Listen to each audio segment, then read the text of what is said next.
বারটা ছিল শুক্রবার। সকালবেলা ঘুম থেকে উঠে যোগা সারার পরে এক গ্লাস চিয়া সিড ভেজানো জল খাওয়ার পরে মনে হলো একটুখানি চা বানিয়ে নেওয়া যাক। তাই দুধ চাই করলাম আজকে।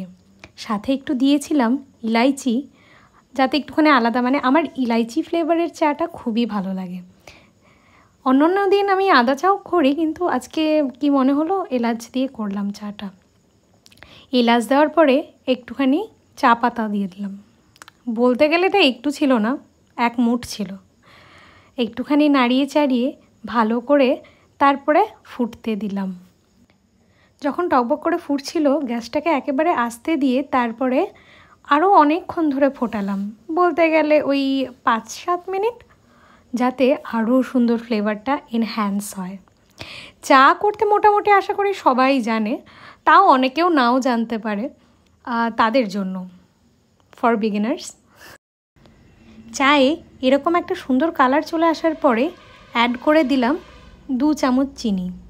যেহেতু আমি বেশি চিনি খাই না, তার জন্য এটা অনেকের কাছে না হতে পারে, তো আমি বলবো যে স্বাদ অনুযায়ী দাও।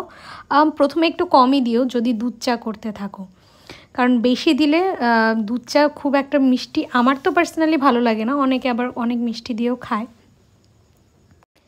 চিনি দেওয়া হলে আর 1 মিনিট মতো ফুটিয়ে তারপর গ্যাসটা বন্ধ করে নিয়ে ছেঁকে নিতে হবে।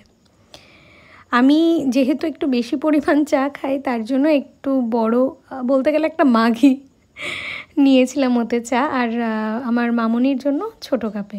আর এই দেখো কি সুন্দর কালার হয়েছে।